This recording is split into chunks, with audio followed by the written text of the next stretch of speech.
Yes, bro. Yeah, bro. Good morning. Good morning. Morning, sir. Morning. सोरबा बुंगासिनो गारि मोनगोन नामा आंखौबो सोदो होननानै आरो This is my vlog. Yes. के छ त जिन्दगीमा आं दा थाव सोनो नागिरदों थावानो पेट्रला खमायबाय एसे बेल थांसैमोन आंना गारियानो ओंखारदोंमोन दहाय फुङावसो उन्दुदों एसे उन्दुनो मोनबाय औ आंनोथ' गैया उन्दुनो मोनाखै टि ब्रेक हरनि 2टायाव जोंना दा साननि 2टासो जाबाय आरो मानसिफ्रा उन्दुनानै गोदो दंबाय दा सानाव एसे उन्दुनायखाय उन्दुनो ओंखाराखै दिनै फार्स्ट टाइम ना नै स्रां नुहुरजोब्बाय ना माला सोरांखौ पात्ता मोना माथो मोनायावलाय ओमफ्राय ओरै जों दं नै इण्डियाया नै बे इण्डिया जाहैबाय ओमफ्राय बेनो भुटान हेलौ लोगोफोर नोंथांमोनखौ बरायबाय दिनैनि गोदान दिननि गोदान ब्लग भिडिअ'आव गोदान दिन माने night duty guys first time आं बाहाय मावनाया नै बोसोरसेयानो जानोसै नाइट डिउटि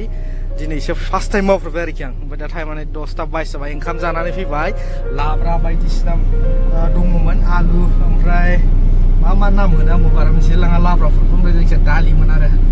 स' दा जाखांबाय दसे उन्दुहैनोसै 11टानिफ्राय खामानि जाफिनगोन भुटान टाइम 11टानिफ्राय दे 10ता टेस्ट जाबाय दा नै दसे साइडआव थांनानै रेस्ट लाहैनोसै दिनैसो फार्स्ट टाइम मेगना दानो जाहांखाला ओंखाम जानो फैजोबदों नै बयबो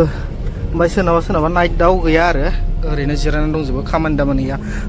सोरबा बुंगासिनो गारि मोनगोन नामा आंखौबो सोदो होननानै आरो अबेनिफ्राय नाम्बार मोनदों कल खालामलाबायगासिनो या रावबो कल दा खालाम यार बिराद डिस्टार्ब जायो आं ओरैबायदि बेस्थ'आव थायोना ओमफ्राय नोंथांमोनहा आंजों रायज्लायनोबा इन्सटाग्रामाव मेसेज खालामबानो जाबाय दे DM खालाम इन्सटाग्रामावहाय आं बयनोबो रिप्लाइ हरगोन इन्सटाग्राम आइडिया नैबेनो दा खामानि गैथ'वा लाथ'ला मानसिखौ दा बन्द' जाहांसो मानो होनना बुङोबा सेकेन्ड फेज फैनोसै सेकेन्ड फेज फैबासो मानसि लाफिनसिगोन 900ता दाम्पार नांगौनो 900ता दाम्पारबा होमबा खयजन दाम्पार ड्राइभार नांगोन आजां गाजां ड्राइभार नांगोन बियो जुदि सेकेन्ड फेजआ स्टार्ट जायोबा आं खिन्थाखागोन इन्सटाग्रामावहाय स्ट'रि होगोन नोंथांमोना फल' खालामाखैबा फल' खालामनानै था इन्सटाग्रामाव आं खबर होगोन बयबो एक्टिभ थाबानो जाबाय जाय गारि सालायनो ओमफ्राय पुलिस भेरिफिकेसन भटार कार्ड अरिजिनेल बेखौ नांगौ दे डकुमेन्ट्सआ हयले ओमफ्राय जाय बाहाय सालायखांनाय बिसोरथ' सोरबा फैनाय नंला दां बहुद स्ट्रिक्टखा रुल्सआ जौ लोंनो मोना जौ लोंबाथाय दिरुनना हरखायो डाइरेक्ट बार सुयोना मोनायाव सानावबो सुयो हराव लोंनायानो फुङावबो सिखारो ओरैबायदि स्ट्रिक्टखा आरोना जाय बाहाय फैखांनाय बिथांमोनाथ' मिन्थिखागौ सेकेन्ड फेज जानो थांफिनगासिनो अक्ट'बर सेप्तेम्बर बेफोराव जाहैगोन होननानै बुंदों दा माला जायो जोंबो क्लियारलि मिन्थिया आरोखि ना जायखिजाया बिदियाव जाहैगोन होननानै बुंदों बियो आगस्ट' बा सेप्तेम्बराव जोबहैसिगोन जोंनिया दा जि सलायबाय थादों 2 माससोल' खामानि जासिगोन आरो बिनि उनाव सेकेन्ड फेज स्टार्ट जासिगोन सेकेन्ड फेजआ स्टार्ट जायोबा 900 जन ड्राइभार नांगोन आरो 900 सानाव 900 हराव 900 बिदि जागोन 1800 जन बिराद बुरजा ड्राइभार नांगौ आरो गारिबो बिराद लागोन आरो दे स' नोंथांमोना एक्टिभल' थाबानो जाबाय आंनि इन्सटाग्रामाव फल' खालाम आंनि स्ट'रिखौ नायबाय था आङो खबर मोनबानो इन्सटाग्रामाव स्ट'रि होगोन दे ओमफ्राय डकुमेन्ट्सफोरा रेडि खालामनानै लाजोब पुलिस भेरिफिकेसन नांगौ फार्स्टनि थाखाय ओमफ्राय आरो सोरबा बुंबावदों हेल्पार लादो आंखौबो लांफादो होनो बाहाय हेल्पार लाया दे अनलि ड्राइभारल' लायो 2 ड्राइभार हरनि 1 मोनानि 1 हेल्पार गैया बाहाय ओमफ्राय हेल्पारबा कम्पानियाव दं दां मिथिया कम्पानिनिखौ बारा मिथिया जायखिया जोंथ' मालिकनिसो सालायो नालाय कम्पानिनि नङा जोङो बै गाहायावबो जागासिनो खामानि लाइट जोंबाथाय खामानि जादों आरो जोंना नैबिजों बै लाइट जोंनाय नुहुरनाया बिजों जोंनिया ओमफ्राय ओरैजों अबेजोंबा दंहैलाबायबावो खाथियावनो जादों आरो खामानि अखा हानानै दिनैसो फार्स्टखा आरो नङाबा गैयामोन खामानियानो सानथामसो जाबाय मैयानिफ्रायनो जानांगौमोन आंना नाइट डिउटिया ओमफ्राय दिनै मैया सान्दुं दुंबाय सानसे दिनैबो दुंबाय सानाव ओमफ्राय दिनै मोनानिफ्राय खामानि स्टार्ट जाबाय आरोखि जि जायगानिफ्राय हा लाबोयोना हाजोनिफ्राय गोजौनिफ्राय बियो माने लामाया ब्लक जानानै दङ खुरखाजोबदों दाखालिहाय बेनि थाखायनो खामानिया बन्द' जाथ'दोंमोन नैबेनो साइडआ बेनिफ्रायनो लांगासिनो सेन्ड ग्रेभेल आंहा एसे लेट जाफैदों पाम्पसार बानायनानै फैनांदों डे डिउटिनिया दाख्लै पाम्पसार खालामनानै दोनबाय बानायनानैबो दोनाखिसै एसे अलसिया टाइपलै बियो मानसिया दाख्लै पार्टि सिफायनानै दोनबाय पार्टिखौबो बानायनानै दोनाखिसै नैबेनोमोन टायारा स्पेयाराव दोनबाय आं जि गुवार जिबाय ओमफ्राय स्पेयारनिखौ लागायबाय आरो नै बाहाय दसे हाबनानै उन्दुनोसै स' गाइस खामानि स्टार्ट जाफिनबाय एकदम टाइम टु टाइम नै जावफिनबाय मेसिना बेयाव गंसे ओमफ्राय बैजों गंसे जावदों गंथाम 11टा ग्रोब जाबाय फुरा टाइम टु टाइम आरोखि एसेबो लेट गैया सुपारभाइजारथ' रावबो गैफैया माथो मेगना उन्दुनो ओंखारनाया जाला आं खेबसेबो नाइट डिउटि मावफेराखै बोसोरसे जालायलांसै नै माबाया बे कम्पानियाव मावनाय आरोखि ओमफ्राय सिगांथ' दस्रा गारि सलायोमोन दासो बे गोदान गारिखौ सलायदों नङा होमबा दा मोजां आरोना बेबो एसे गारिया ओमफ्राय एसि टिसि दं बांद्राय मेंनाय मोना फैजोब्बाय नै गारिफ्रा आं दा लड खालामहैनोसै बाइसाब 2:26 जाबाय टाइमा नै फुं जाबायानो 1 थारिख जाबाय नै जुलाइनि आरो जे रलार सोलिगासिनो नै बाहाय फाइनालि टि ब्रेक जाबाय साहा लोंनायनि ब्रेक दा ओमफ्राय गारिखौ साइडआव पार्किं खालामबाय ने बयबो टायारा सोलिहांलालै बिदि टायारा बाहाय खामानि होआलै एकदम माइनिं नांगौ सिगांहाय माने टिप बादिलायनाय जादोंमोन ना फार्स्ट बे गारिखौ लाबोजेनबा अयथासार राब इउज जादों ना सिगांनि ड्राइभारफ्रा माबायदि सालायलांनो गालांजोबनाय गोदानसो गारिया सेस जाजोब्बाय टि ब्रेक हरनि 2टायाव जोंना दा साननि 2टासो जाबाय आरो मानसिफ्रा उन्दुनानै गोदो दंबाय दा बयबो जोंहाल' नै बियार फेक्ट्रियाबो नै हरसे खामानि सोलिखायोदां उखुन्दै गगासिनो माथो मेसिनानै रेसानो गैखाया बकेट 3 होबाथाय बुंखाबाय दामफारा 520 बियो जि गिदिरखा बकेटा एकदम रेसानो गैया दासो टि ब्रेक जाबाय स' गाइस खामानि स्टार्ट जाफिनबाय टाइमा नै 3:33 भुटान टाइम ओमफ्राय इन्डिया टाइम 3:13 एसे मेग्रेम हांफिनबाय दहाय साहा लोंनानै एसे मोजां मोनबायमोन माने उन्दुनो ओंखारबाना साहाया बिराद मोजां लाल साहा लोंबाय आराम मोनबायमोन ओमफ्राय दा उन्दुग्लांबाय दो थांहांबायमोन ओमफ्राय दा सिखारफिनबाय आं होमबाबो कापखौ बावनो दोनबाय डास्टबिनाव गारनांसिगौ बेखौ स्टार्ट खालामफिननांसिगोन भिडिअ नायबा एसे मेगना मोजां मोनो ओमफ्राय डाटा बिराद जायो इउटिउबावहाय भुटाननिया अयथासार डाटा थांखायो टिकटकसो सोलियोना इसोरनिया जोंनियाथ' टिकटकआ बेन आपकामिं मेन्टेनेन्स सार्भिसिंबो टाइम जाबाय नै गारिया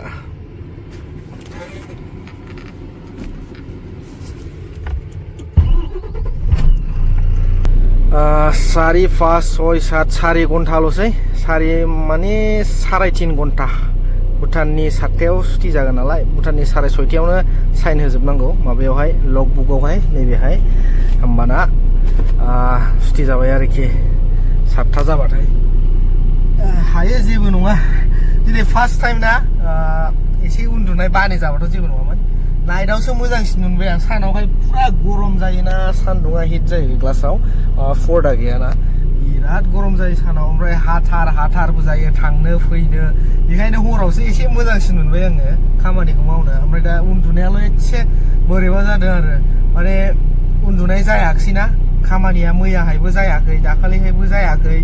साननै ओरैनो थाबाय ओमफ्राय हरावल' उन्दुबाय थानाय जाबाय सानाव उन्दुनाय जायाखिसै बेनि थाखायनो एसे प्रब्लेम जादों आरो दा नङाबाथ' बानि जालांबा जेबो नङा ओमफ्राय बायहेरायावबो थान्दाथार आंथ' दा सिङाव एसियाव दं नालाय बायहेरायावबो फुरा बार बारनानै आराम आरो थान्दानो लांजेनबाय गंसे आंना लड दंखायो गारिया बेबो लडमोन आरो गंसे फैबावबाय ने केप्टेन गारिया दा मोजां गोजासै गोदाननो पुरानाखौ सेस बरनजोब्बाय एबार आरो फैफिनजोबसिगोन पुराना गासिबो 900टा गारि नांगौ मामुलि 900टाया इन्डिया भुटान पुरा एबार लिलि लाला जाफैफिनजोबसैलाय स' गाइस फाइनालि टाइमा 4:00 जाबाय फुंनि इन्डियानि ओमफ्राय नै 4:00 माबायदि सोराङो पुरा आं दा सिखारबाय फैनो रेडि जाबायमोन आरो डे डिउटि मोनबा मा चार्जार फानफैबायमोन स्टारिं नै स्रां नुहुरजोब्बायना माला सोरांखौ पात्ता मोना माथो मोनायावलाय नाइट डिउटियाव उन्दुनायमोनबा आरो इन्टारेस्ट मोनसिनबावगौमोन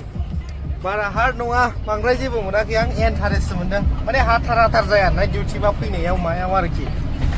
उन्दुनायाल' एसे मोजां उन्दुनो मोननांगौ नाइट डिउटिया माब्रै मोजां मोजां जादोंलै दिनै उन्दुनो ओंखाराखै उन्दुनो ओंखाराखै ओंखारदोंमोन दहाय फुङावसो उन्दुदों एसे उन्दुनो मोनबाय औ आंनोथ' गैया उन्दुनो मोनाखै उन्दुनोबो ओंखाराखैरा सुटि जाबाय नै जोंना दा देनि थांजोबलायबाय नै बासआ दोनहैजोबो आरो साइडआव बबेयाव खामानि मावो बाहाय लांजोबगोन दा जोंना गेलेफुनि बासआ माला फैबावनांगौ टाइमथ' जाबाय माथो गेलेफुनि बासआ माला फैबावनांगौ जोंना फैगासिनो दं दा 7:06 जाबाय नै 7:20आवसो थाङोनो गेलेफुनि बासआ ओरैनिफ्राय फैगोन बिसोर लेबारफोर ड्राइभारफोरखौ दोनहैजोबखांबासो जोंनिखौ लांसिगोन गेलेफुनिखौ स' गाइस फाइनालि आं ओंखारबोबाय इन्डियायाव ओमफ्राय नै बेरे फुंजानि पावार लोंबाय आं जाला मेगना बासआ एसे लेट सौफैहोबायना माने एसे खेलाय फैबाय बासनि ड्राइभारा ओमफ्राय दा लेटसो खालामबाय दा टाइमा 8:00 जानोसै लेट जाबाय दा आं देवादाङि मोनबाय नै थांगासिनो ओंखाम जानोसै दुगैनोसै उन्दुनोसै आरामसे स' गाइस दा टाइमा फाइनालि 9:38 जाबाय नै ओमफ्राय आं ओंखाम संबाय ओंख्रि संबाय गासो जाबाय जानानै दा दुगैसै उखैब्रेनाया जालामोन ओमफ्राय जाखांनानै दुगैसै ओमफ्राय उन्दुनोसै नैबे अमा बेदरजों टमेट'जों आं दा संनाय ओमफ्राय नैबे मैयानि बयलारजों जोगोनारजों बे मैयानि मेदामा थांबाय दखानाव जिरायहैनांगौ सानसे ओमफ्राय दा टाइमलि खुलियाबाबो कास्टमारा गाइड जायो गोमायो दस्रायाव थाङो नङा होमबा स' गासिबो टाइम होसोनांगौ 2-3 मास आरोबाव बेनि उनाव बेबायदि खस्थ' जाला आरोखि ना अनलि 2-3 मान्थस लास्ट नभेम्बर डिसेम्बरनिफ्राय एफाग्रा बेबायदि बेस्थ' जाला लाइफआव बेनिफ्राय एसे फ्रि जालांसिगोन दे फाइनालि ओंखाम जाखांबाय ओमफ्राय दा दुगैनानै उन्दुनोसै बाहायनाय स्कुटिया फामानो गैया ओरैनो सालायगासिनो गाइस दा टाइमा नै 11:56 जाबाय ओमफ्राय एसेबो उन्दुनोनो ओंखाराखै मा जाखोथाय एकदम ट्राइ खालामगासिनो उन्दुनोनो ओंखारा आन्दाज मोनबाय थायो सिरि मोनबाय थायो दा हराव मा जागोनथाय मिन्थिला आङो एकदम मेसेब थाबनानै उन्दुनो नागिरबाय होमबाबो जाया आन्दाज मोनफ्रांबाय थायो ओमफ्राय हरावबो उन्दुनाय जायाखै एसेबो एकदम सिन्तासो खालामबाय आं दा हरनि थाखाय मारै जाबावनांगौ मेसेब थाबबाबो जाया गैया 2 घन्टाल' उन्दुनाय जाबाय 2टानिफ्राय 3टासिम मा जायाथाय मानो उन्दुलांनो ओंखाराखै आंनो मिन्थियाखिसै उन्दुथाबबाय बायबाय आं हाया उन्दुलांनोनो स' दा थांगासिनो नै देवस्रि मोनबाय स' गाइस फाइनालि खामानियाव फैबाय ओमफ्राय दस्रा साइडआवसो गोलैलायबाय नै दिनै खामानिया बाथावथावथार दिनैनिया नै बिनिफ्राय जावबाय बेहाय दा मेचिन दंना नै जावगासिनो बेनिफ्राय लड खालामनानै बैयाव लांनांगौ नै गोजौआव बेक खालामनानैसो गारनांगौ दावखोलाय फासयलाय खालामबाय थानांगौ जायगायानो गैया नै जा दिगदार मोजां खामानि मोनाखिसै दिनै सिगाङाव थाबायना लाइनाव ओरैजाय थिनाव थाबाय गाबोननिफ्राय सिगाङाव थाला एकदम लास्टआव थानोसै मैयानि खामानिया बिराद मोजांमोन दिनैना एकदम खस्थ' मोनसै Hi guys, good morning from Bhutan. So the time जाबाय 4:30 ओमफ्राय नै 4:30 आव दिनै माबायदि बिउटिफुल मर्निं समायनाखा नै बेनिफ्राय जावनानै बेनिफ्राय जाबगासिनो ओमफ्राय नै बाहाय खोहैगासिनो नै एकदम जि खस्थ' बेक खालामनानैसो आनलड खालामनांगौ आरो लडखौनो होनो रोङा बे मेचिन अपारेटरा नै गारो गोजौनिफ्रायनो गारना होयो अन्थाइबा मा जागोनथाय नायलाय माबायदि थाहोजोबखो आराम दर' होबानो जायो सेस खनब्रै खनबासो फासिबाय आंना बेहाय लामाबो बानायना होआ लामाबो फोसाबा एसे फासिबाथाय क्लास प्लेटआ मोनामखायो ओमफ्राय दा खामनो उन्दुनो ओंखाराखै दिनै ओंखाराखै आंहा दिनै उन्दुनो ओंखारदों दा सानाव एसे उन्दुनायखाय उन्दुनो ओंखाराखै साहा लोंनाय टाइमाव मेचिन अपारेटरा लडखौनो होनो रोङा ना रोङालै खामानि गैया बिराद अलसियाबो अलसियाबो बेबायदि अलसियाखा लामाखौ मोजांखौ बानायना होआ आंनाथ' खेबनै जाबाय थाबथानाया बेल थांसैमोन आंना गारियानो लड होनो रोङैनि लड होनो रोङैनि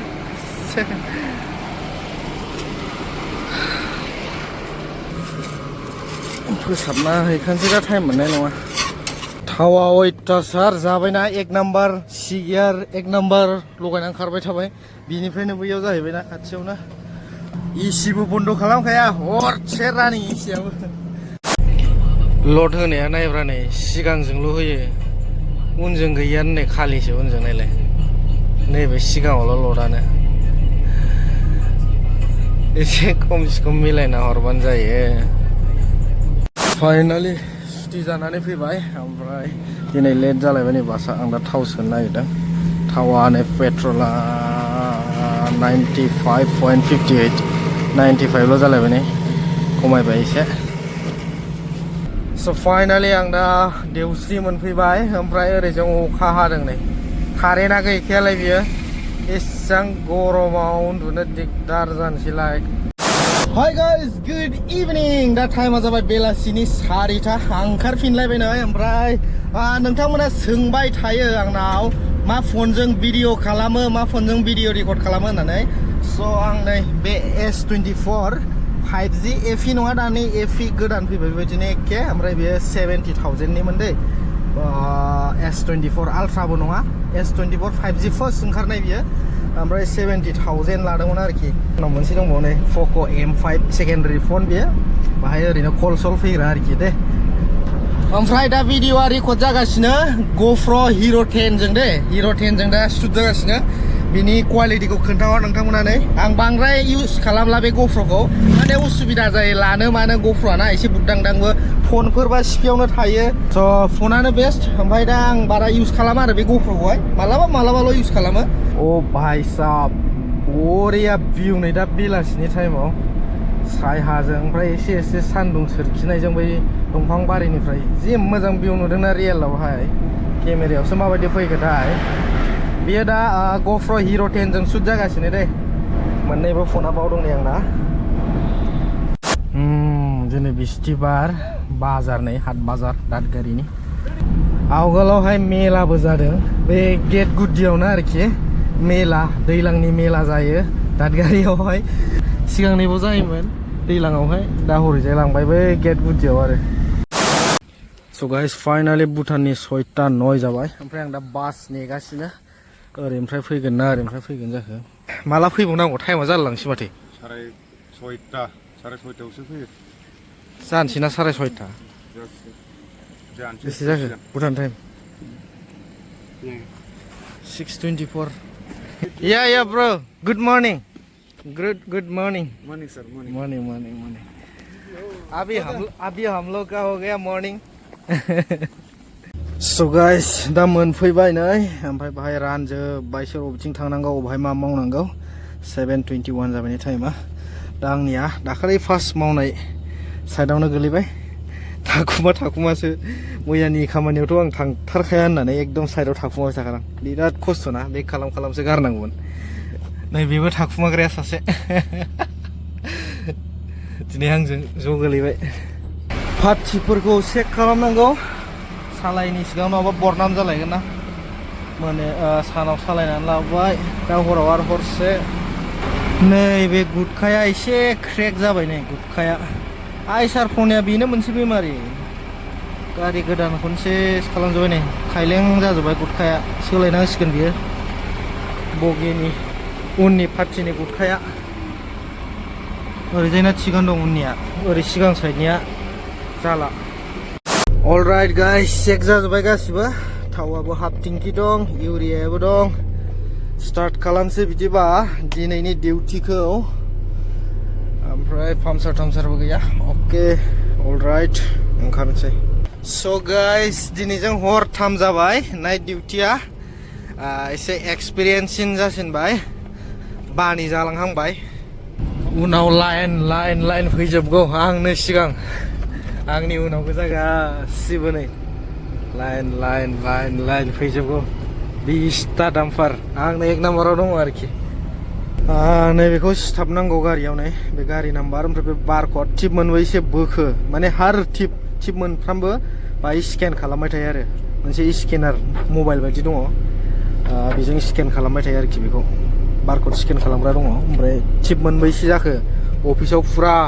थांबाय थायो आरोखि मोनबैसे बोदों सोर उन्दुदों सोर मा सेस आन्दाज मोनजोबो ओमफ्राय बे नङाबा आरो थावबो मोना बेहाय स्केन खालामबासो नोंना खय किल'मिटार जाखो अफिसाव सेस रेकर्ड थाजोबो आरोखि नैबेजों मोनसे दं ओमफ्राय हरैजाय सिथाबनांगौ बेखौ हरैजों माने फुराना दंखायोमोन आरोखि फुरानाया गाज्रि जाबाय स्केन खालामबाबो जाया जाहैदों कमप्लेन मोननानै ओमफ्राय गोदान बानायना हरदों आरो प्रिन्ट खालामनानै बिदि जिलाबायनाय दंना बेखायनो एक्सेप्ट जानो नागिराखै जाहैदों बेखौ बिनि सायावनो होनोसै जायखिया स' गाइस दा टाइमा फुंनि 7टा जालायबाय नै भुटाननि इन्डियानि 6:30 ओमफ्राय सुटि जालायबाय बेनोसै आरोना डेलि रुटिन ओमफ्राय आं दा थाबायगासिनो नै बासआथ' 8टा गाहामावसो मोनहैयो बासजों आं टेक्सिजों थांनो ट्राय खालामसै टेक्सि मोनबा टेक्सिजों थांगोनसै टेक्सि गंसे खारलांबाय फुङाव मा जायोथाय नाइट डिउटि मावग्राफोरखौ थाबखौनो दोनहैया लेबार फुरा 500-600 जनसो दंना बे ब्रिजखौ मावगासिनो खालि लेबार लाबोयो आरो फुङाव बे रुमनिफ्राय बे ब्रिजसिम आरो लेबार एकदम 500 जनखा खेब्रै खेबबा गाहाम बोनांगौ टिप मोननै मोनथाम गाहाम गंसे बासआ 15थासो दं बासआ होनबाबो थोआ बे लेबारफोरखौ रोगाखांजोबबासो नाइट डिउटि मावग्राफोरखौ दोनहैयो आरो ओरै बायह्रानिफ्राय फैग्राखौ केम्पआव थाग्राफ्राथ' थांनो मोनो केम्पआव थाग्राफोरखौ लांग्रोजोबो ओमफ्राय जों दा ओरै न'निफ्राय फैग्राखौ बे टाउनसिम दोनहैनांगौ ना 8टा गाहाम जायो 8टा गाहामावसो दोनहैयो आरो बासआनो थोआ ओमफ्राय ओरै जों दं नै इन्डियाया नै बे इन्डिया जाहैबाय ओमफ्राय बेनो भुटान ओमफ्राय नैबे इन्डिया टावार नै नांफैया मानि टावारथाय नाङा बावनो खाथियावनो BSNL ना एयारटेल जाखो जिअ'थ' नंखायानोदां नाङा थरथिबो नांखायालै बेयावनो आरोखि बर्डारावनो थुख्रि बस्ति होनो बेखौ थुख्रि बस्ति बियो एकदम लास्ट जोबथारनाय गामि आरो बे खाथियाव SSB केम्प दंबावो स' गाइस फाइनालि आं न'आव मोनफैबाय ओमफ्राय कारेन्ट गैयिनि नै गारि सिङाव AC होनानै दसे गोलोमनाया जालामोन सिजोबलायखाबाय ओमफ्राय उन्दुलांफुबाय थानायावनो कारेन्ट थांबाय दा 12टा जाबाय टाइमा ओमफ्राय आं मोनसे सलार फांखा लाबोनांसिगोन सलार फ्लेट आरोना ओमफ्राय बेटारिनि फांखाजों कानेक्सन खालामनानै माने सान्दुं गोसायाव बे गिदिंबाय थागोन आरो सलारजों फ्लेटनि पावारजोंहाय बे बेटारिनि फांखाया ओमफ्राय बेटारि बायला आरोखि जास्ट फ्लेटल' बायनानै डाइरेक्ट फांखाजों कानेक्सन होनानै आराम सानाव उन्दुनायनि थाखायल' आरोखि नाइट डिउटि स' पेमेन्टबो हाबबाय दिनै 3 थारिख दे 3 थारिखआवनो फार्स्ट टाइम पेमेन्ट मोनफेरबाय आं दासो गारि सालायनानै एफा गोबाव गारि सालायबाय बेबायदि एफा थाब पेमेन्ट मोनाखैमोन 17 थारिखनिफ्राय मोनाबाथाय 17 थारिखनिफ्राय आं जइन जादोंमोन ओमफ्राय 15,000 हरबाय 15,000आव दा भुटान फैसासो एक्सचेन्ज खालामोबा थांसिगोन आरो दाथ' बिराद दाम इन्डिया फैसाया थाइब्रै दां थाइब्रै ना थाइबा माबायाव 100 आरोखि 100 थाइबा बेबायदि बिराद दाम जानानै दं दा स' बे भिडिअखौ बावनो फोजोबसै नोंथांमोना भिडिअखौ मोजां मोनदोंबा लाइक खालामबानो जाबाय आरो चेनेलखौ दासिमबो साबस्क्राइब खालामाखै साबस्क्राइब खालामनानै लादो लोगो मोनसिगोन बिदिब्ला नेक्स्ट ब्लग भिडिअआव बे भिडिअखौ बावनो फोजोबसै जय बर' हारि छोड़ो यहाँ भिडियो गरिरहेको छु हल्ला नगर Yes bro yes bro आज हामी अमरताको गाडीमा घुम्नु गेलेफु अनि यहाँ छ भान्जा यहाँ छ चेकपुरे भाइ आशिष यहाँ छ अमरता यहाँ छ ट्राफिक अनि यहाँ छ भुटानको हाम्रो बुद्ध पार्क रिकर्ड भएर बस्छ यो यता देख्नु हुँदैछ रिकर्ड भइरहेछ अब हामी जान्दैछु अफिस तरफ के भयो 1 करोड के काटेपछि बुझ्दैन के हो नेपाली कुरा अहिले बादमा गर्छु जान्दैछु हामीहरू घुम्नु लोद्रै दादा यता हेर्दैन नि एकखेप क्यामेरामा दिस इज माई ब्लग अनि ला सके त अनि भाइ आशिष भाइ यो के हो उयो अगाडिको यो आमा अब मजा आउँछ त डिजिटल यो ब्रो अनि सुनिल भाइ यस के छ त जिन्दगीमा जिन्दगीमा यहाँ पुरा झाडी लागिरहेको छ नाइट ड्युटी गर्नुपर्छ गएर ला हामी त तर डेमा हो खुसी छ छुट्टी पाइयो नाइटको नि काम चल्छ नाइटको चाहिँ काम चल्नुपर्छ जसरी भए पनि हामी डेको मात्रै कति चल्नु होइन